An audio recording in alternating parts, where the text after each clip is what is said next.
महाराष्ट्र की सांस्कृतिक राजधानी पुणे, इसकी कई पहचान है। लेकिन एक बात जो कम लोग ही जानते हैं वो ये कि आघारकर अनुसंधान संस्थान पुणे का पहला विज्ञान अनुसंधान संस्थान है। और आघारकर अनुसंधान संस्थान की स्थापना Maharashtra association for the cultivation of science यानी MACS के नाम से 1946 में हुई थी। प्रोफेसर शंकर पुरुषोत्तम आघारकर MACS अनुसंधान संस्थान के संस्थापक सदस्यों में से एक थे, जिन्होंने 1946 से लेकर 1960 तक निदेशक के रूप में इसका नेतृत्व किया। इतना ही नहीं, प्रोफेसर शंकर पुरुषोत्तम आघारकर और उनकी पत्नी पार्वती बाई ने अपनी संपत्ति संस्थान को दान कर दी थी। बाद में भारत सरकार के विज्ञान और प्रौद्योगिकी विभाग DST ने स्वायत्त अनुसंधान संस्थानों की सूची में MACS अनुसंधान संस्थान को शामिल किया। प्रोफेसर शंकर पुरुषोत्तम आघारकर की स्मृति में 1992 में MACS अनुसंधान संस्थान का नाम बदलकर आघारकर अनुसंधान संस्थान कर दिया गया था। आघारकर अनुसंधान संस्था की स्थापना 1946 में महाराष्ट्र विज्ञान वर्धिनी के रिसर्च इंस्टीट्यूट के रूप में की गई थी। भारत के विज्ञान और प्रौद्योगिकी विभाग की छतरी के नीचे एक अंतर्राष्ट्रीय ख्याति के केंद्र में आज आघारकर रिसर्च इंस्टीट्यूट उभर कर आया है। आघारकर अनुसंधान संस्थान का लक्ष्य विज्ञान और प्रौद्योगिकी के विभिन्न क्षेत्रों में अनुसंधान करना और अंतर्राष्ट्रीय स्तर पर मान्यता प्राप्त केंद्र के रूप में खुद को स्थापित करना है। आघारकर अनुसंधान संस्थान का मिशन है जीवन से जुड़े विषयों पर शोध करना जिससे मानव जाति का विकास हो। रोगाणुओं, वनस्पतियों और जानवरों की आनुवांशिक विविधता की जांच करना, स्वच्छ पर्यावरण, कृषि और बेहतर स्वास्थ्य के लिए स्थायी प्रौद्योगिकियों का विकास करना। आघारकर अनुसंधान संस्थान तरह तरह के विषयों पर अनुसंधान करता है, जिनमें ये 6 प्रमुख हैं: जैव विविधता और पुराजीव विज्ञान, जैव ऊर्जा, जैव पूर्वेक्षण, विकासात्मक जीव विज्ञान, आनुवांशिकी और पादप प्रजनन और नैनो जैव विज्ञान। जैव विविधता और पुराजीव विज्ञान जैव विविधता और पुराजीव विज्ञान समूह सूक्ष्म जीवों से लेकर बड़े बड़े पेड़ों तक जीवित और निर्जीव जीवन रूपों पर शोध करता है। सूक्ष्म जीवाश्म और बड़े जीवाश्मों का अध्ययन भी इसका एक दिलचस्प पहलू है। क्षेत्र के नमूनों का संग्रह और उन्हें रेपोजिटरी में बनाए रखने का काम संस्थान में किया जाता है। MACS के सूक्ष्म जीवों के संग्रह को world federation for culture collection की मान्यता मिली हुई है। यहाँ की रेपोजिटरी में बायोमाइनिंग, धातु और माइक्रोब के बीच परस्पर क्रिया और औद्योगिक अपशिष्ट उपचार किया जा सकता है। इसी तरह मिथेनोजेनिक और अन्य एनारोबिक बैक्टीरिया, अल्फा लिफिलिक और थर्मोफिलिक बैक्टीरिया यहाँ MCM में रखे जाते हैं। National fungal culture collection of India के नाम से आघारकर अनुसंधान संस्थान में DST की नेशनल फैसिलिटी है।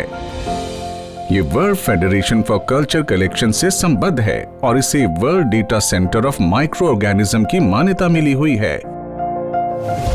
संस्थान में अजरेकर माइक्रोलॉजिकल हर्बेरियम भी है, जिसे अंतर्राष्ट्रीय स्तर पर मान्यता प्राप्त है, जिसमें 1025 कवक यानी फंजाई और 40,000 लाइकेंस हैं।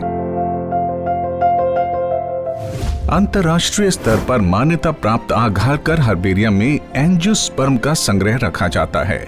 भारत के विभिन्न हिस्सों से इसके 33,000 से ज्यादा नमूने हैं। दवा बनाने में लगने वाली चीजों के 2000 से ज्यादा नमूने भी यहाँ उपलब्ध हैं।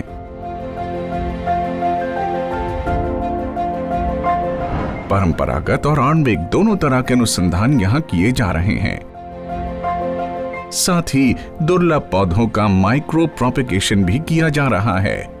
दक्षिण एशिया में 3000 से ज्यादा नमूनों के साथ डाइटम नमूनों का सबसे बड़ा भंडार भी संस्थान में रखा गया है। आघारकर अनुसंधान संस्थान में पश्चिमी भारत के जीवाश्मों का सबसे बड़ा भंडार है। इसमें 5500 मेगा जीवाश्म के नमूने हैं और 2700 से अधिक माइक्रोफॉसिल के नमूने हैं। जीवाश्म 100 करोड़ वर्ष से लेकर 1200 करोड़ वर्ष के बीच के हैं। जीवाश्म समूहों में मोलस्का, ब्रैक्योपॉड्स, एनिलिड्स, जीवाश्म मछली, जीवाश्म पौधे, आर्थ्रोपॉड, प्रोटोजोआ और ट्रेस जीवाश्म शामिल हैं। जैव ऊर्जा। जैव ऊर्जा में शोध का दायरा बायोगैस और तेल कुओं से निकलने तक फैला है। लिग्नाइट से मीथेन निकालने को लेकर चल रहे शोध काफी आशाजनक हैं। तेल और प्राकृतिक गैस आयोग के साथ माइक्रोबियल वर्धित तेल निकालने पर हो रहे शोध का पेटेंट कराया गया है। पंजाब और हरियाणा में धान के अवशेषों या चावल के भूसे को जलाने के कारण होने वाले वायु प्रदूषण की समस्या को कम करने के लिए भी एक तरीका विकसित किया गया है, जैव पूर्वेक्षण। जैविक संसाधनों से अणुओं की खोज जैव पूर्वेक्षण यानी बायो प्रोस्पेक्टिंग का मुख्य बिंदु है।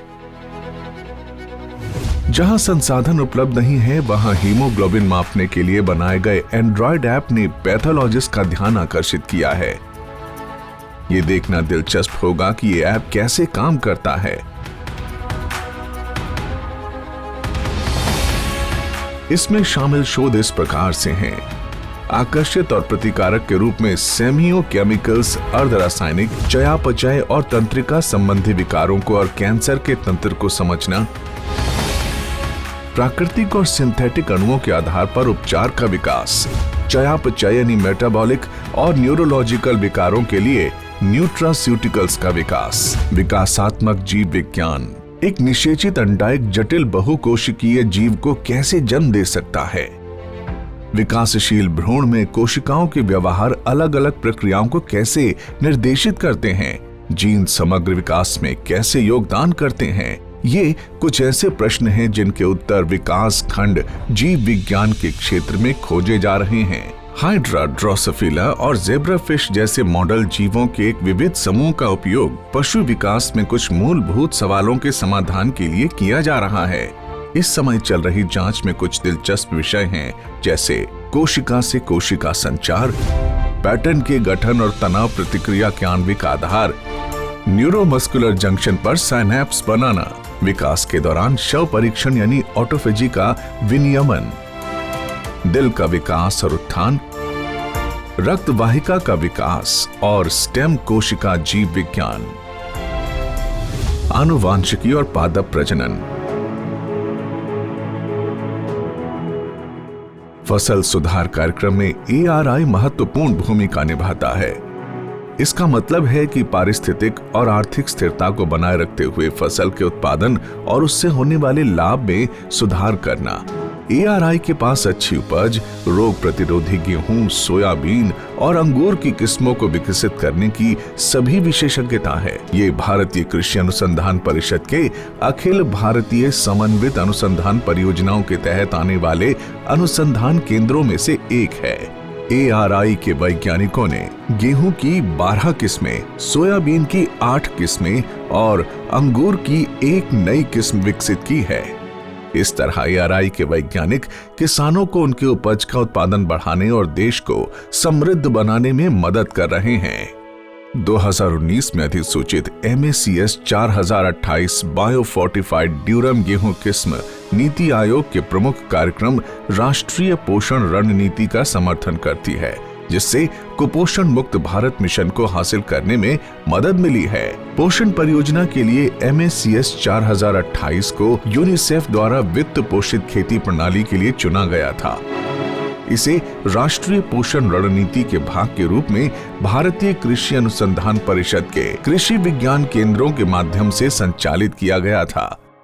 ARI द्वारा विकसित गेहूं की किस्म MACS 6478 से किसान अपनी उपज को दोगुना कर रहे हैं। इस किस्म ने उपज की कीमत, उससे होने वाले लाभ और उसमें लगने वाली लागत का अच्छा अनुपात दिया है। उच्च protein 14%, zinc 44.1 ppm, iron 42.8 ppm, उत्कृष्ट रोटी और ब्रेड के साथ बेहतर पोषण गुणवत्ता भी दी है। सीधे खाने के लिए सोयाबीन की किस्में विकसित की जा रही हैं, जिन्हें ज्यादा उपयोगी बनाने के लिए पोषण विरोधी कारकों के साथ विकसित किया जा रहा है। उच्च उपज, स्वाद और प्रसंस्करण गुणों के कारण अंगूर की किस्म ARI 516 की खेती महाराष्ट्र, पंजाब, तेलंगाना और तमिलनाडु में की जाती है। ARI 516 अंगूर की ऐसी किस्म है जिसमें कस्तूरी स्वाद है और ये कवक रोगों यानी फंगल डिजीजेस के लिए प्रतिरोधी है। नैनो जैव विज्ञान में अनुसंधान का ध्यान चिकित्सा, कृषि और पर्यावरण में प्रौद्योगिकी के विकास पर रहा है। इस अध्ययन में शामिल हैं नैनो कणों के जरिए दवा की डिलीवरी, वैक्सीन को शरीर में पहुंचाना, कीट नियंत्रण के लिए siRNA का इस्तेमाल और तेजी से समस्थापन करना। इसमें भोजन में माइकोटॉक्सिन का पता लगाना, झींगा और झींगे के वायरल रोग के क्षेत्र में उपयोगी निदान के लिए सोने के नैनो कणों का उपयोग करना भी शामिल है। आघारकर अनुसंधान संस्थान एक ऐसे रास्ते पर चलता रहा है जो मौलिक और अनुप्रयुक्त अनुसंधान के बीच संतुलन बनाता है। ARI राष्ट्रीय मिशनों में योगदान देने में सबसे आगे रहा है, जैसे स्वच्छ भारत, स्वस्थ Bharat, make in India, innovate in India.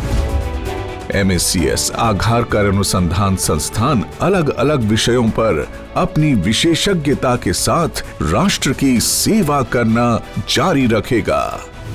विज्ञान एवं प्रौद्योगिकी विभाग पूरे करने जा रहा है 50 गौरवशाली वर्ष। प्रौद्योगिकी और विज्ञान के द्वारा देश की सेवा करने में प्रासंगिकता और उत्कृष्टता का ये सफर हमने अकेले नहीं तय किया है। हमारे साथ स्वतंत्र रूप से काम कर रहे सभी संस्थाओं ने अहम भूमिका निभाई है। अपने निजी क्षेत्रों में गुणवत्ता, फोकस और गति द्वारा आगे बढ़ने में मदद करने के लिए वो अपने लक्ष्य में उत्तीर्ण हुए हैं। मैं इन सभी स्वतंत्र संस्थाओं और इनके वैज्ञानिकों के लिए एक सफल और उज्जवल भविष्य की कामना करता हूँ। हम भविष्य की ओर बहुत ही तेजी से आगे बढ़ रहे हैं। आशा है कि भविष्य में आने वाली चुनौतियों का हम सामना कर सकेंगे और नए अवसरों का निर्माण करेंगे और बनाएंगे ऐसा आत्मनिर्भर भारत जिसे गर्व होगा अपने विज्ञान और प्रौद्योगिकी क्षेत्र के विस्तार पर।